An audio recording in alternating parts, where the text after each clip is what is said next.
Assalamualaikum warahmatullahi wabarakatuh. Jumpa lagi teman-teman. Berhubung permintaan sudah banyak ya untuk build OpenWRT HG680P versi 23.05 WiFi internal on teman-teman. Jadi ini sudah banyak yang request.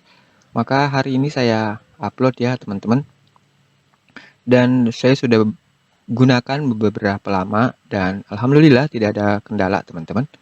Nah, baik, sebelum saya upload biasanya memang seperti ini ya, saya cek-cek dulu semuanya teman-teman, kali aja ada yang kekurangan, ada yang error halaman pada saat diakses, tentunya harus saya benahi dulu sebelum diupload. Nah, teman-teman bisa lihat di sini kernel warning banyak ya, karena ini adalah WiFi internal on dan memang seperti inilah ciri-ciri jika WiFi internal di-on-kan di STB HG680P, baik itu B860H juga demikian teman-teman. Oke, kita lanjut ke bagian proses. Teman-teman bisa lihat bagian prosesnya seperti ini. Lumayan banyak proses ya jika WiFi on. Oke, kita lanjut ke bagian rilis RAM aman. Net monitor sama seperti biasanya teman-teman.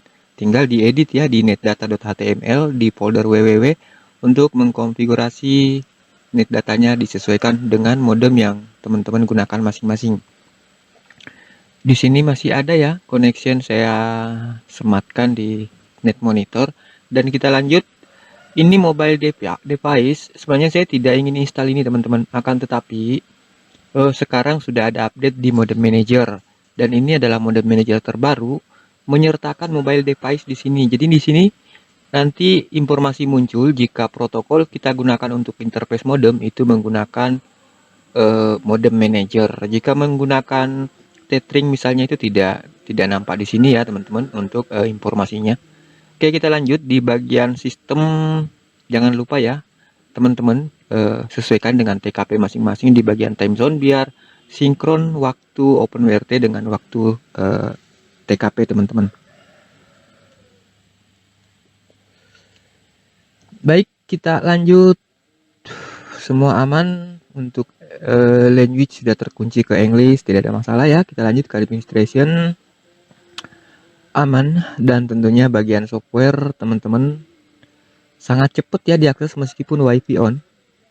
Nah, di sini saya tambahkan sedikit biar sedikit ada optimasi teman-teman. Karena memang ada beberapa running yang di background ya sebenarnya tidak kita butuhkan dan itu bawaan dari OpenWRT dan beberapa modul yang ditambahkan. Jadi mulai dari bawah random TTYD, SMS LED boleh di disable teman-teman. Ini adalah sebenarnya untuk indikator di modem rakitan ya jika mendukung, tapi rata-rata soket NGFF yang teman-teman gunakan dan termasuk yang saya gunakan itu yang biasa. Jadi tidak ada LED untuk informasi jika ada SMS masuk. Jadi kita stop saja seperti ini. Kemudian kita lanjut. Di sini ada bagian LED.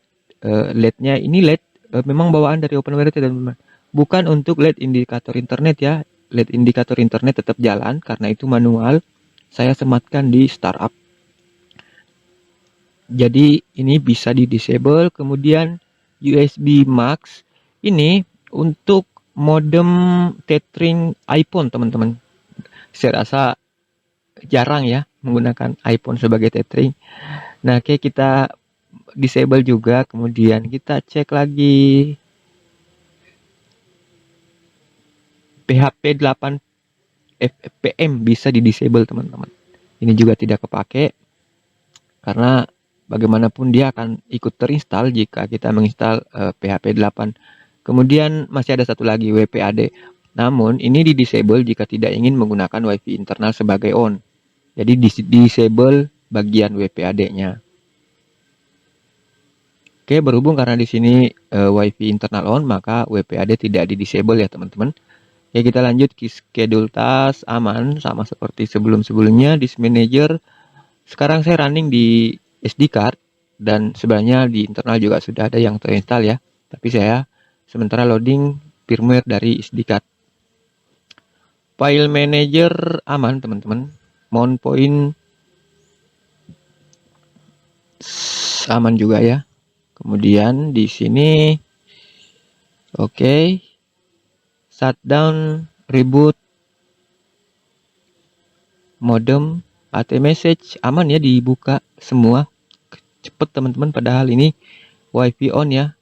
Memang sih untuk OpenWRT 23 ini sangat cepat, tidak menggunakan Lua lagi untuk temanya teman-teman, tapi menggunakan Ucode. Oke, kita lanjut. Base 64 decode encode, zero tier aman, terminal aman, network oke. Interface seperti ini saya sertakan hanya WAN di ETH1, silakan teman-teman tambahkan jika ingin menambahkannya ya. Kemudian, nah di sini wireless teman-teman, di sini wirelessnya aktif karena memang WiFi on, namun saya tidak menggunakannya ya. Berhubung karena sebenarnya ini modul di STB HG680 saya sudah lepas ya untuk modul WiFi, akan tetapi yang saya lepas memang hanya resistor untuk tegangan. Namun saya tadi jumper lagi untuk tegangan demi untuk mencoba firmware ini di HG680p teman-teman. Kemudian memang tidak ada anten, makanya di sini kedetek sinyal tapi dikit ya teman-teman. Jadi seperti itu. Oke, kita lihat di bagian edit. Di sini saya sudah setting ya untuk maksimum transfer power. Di sini tidak ada password ya teman-teman, tanpa password. Kemudian di sini aman semua. Oke, kita lanjut bagian routing, DHCP, kemudian diagnostik dan firewall. Oke teman-teman, sudah aman semua. Satu lagi saya tambahkan, jika teman-teman ingin menggunakan firmware ini, karena saya tidak sarankan sebenarnya menggunakan WiFi on di STB ya, karena sebagaimana kita ketahui, WiFi internal STB itu diciptakan untuk menerima, bukan memancarkan teman-teman. Jadi ibarat jika kita ibaratkan ke suatu benda lain, misalkan mobil ya, mobil dirancang lebih untuk maju ke depan, tapi jika digunakan seterus-menerus tiap hari mundur, tentu tidak maksimal penggunaannya teman-teman. Jadi seperti itu ya. Saya sarankan untuk di off-kan saja internal WiFi-nya, hanya digunakan terkadang teman-teman ada yang memerlukannya untuk setting awal ya pada saat baru-baru selesai burning. Nah, untuk menonaktifkan secara permanen WiFi internal, cukup teman-teman masuk ke file manager, kemudian ke folder etc, kemudian ke folder config. Nah, di dalam folder config ada file wireless teman-teman. Ini dihapus seperti ini. Oke. Kemudian kita back kembali ke folder etc ya. Kita masuk lagi ke folder etc, kemudian ke folder modulus.d. Di sini teman-teman. Nah, di sini ada file 8189fs, ini dihapus ya. 8189fs dihapus, boleh di-download untuk jaga-jaga jika ingin WiFi on kembali, boleh. Tapi caranya tinggal dihapus. Oke, sudah dihapus. Kemudian ke startup. Nah, di sini WPAD-nya barulah kita stop teman-teman, WPAD kita stop dan disable untuk startup-nya. Nah, kemudian setelah itu teman-teman restart deh STB-nya. Oke, kita tunggu dan kita buktikan ya teman-teman. Jadi saya buat video itu ya beberapa fungsi lah, sekaligus sebagai pembuktian biar tidak dibilang hoax atau gimana, kemudian tidak ada video yang saya potong-potong teman-teman. Jadi semua real, nyata, dan tidak ada rekayasa. Kalau ada yang salah, kesalahan saya tentu teman-teman bisa lihat sendiri ya, apa boleh buat. Jadi meskipun membuat konten, membuat tutorial, tetap disertakan kejujuran ya teman-teman.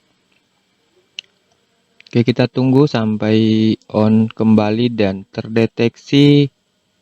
Berhubung karena saya menggunakan kabelan ya untuk terkoneksi, dan di sini saya menggunakan modem tethering teman-teman. Oke, kita cek. Nah, di sini sudah tidak ada ya WiFi, dan di bagian network juga sudah tidak ada menu wirelessnya teman-teman. Nah, makanya sekarang malah tambah ringan ya. Kemudian temperatur nanti perlahan-lahan akan semakin turun jika WiFi on-nya dimatikan. Kecuali kalau diaktifkan itu, makanya temperatur akan terus meningkat. Jadi rata-rata biasanya kalau saya menggunakan WiFi on itu 50-an derajat ya teman-teman, bahkan sampai 60 jika cuaca di sekitar juga lagi panas. Oke, saya rasa seperti itu ya teman-teman.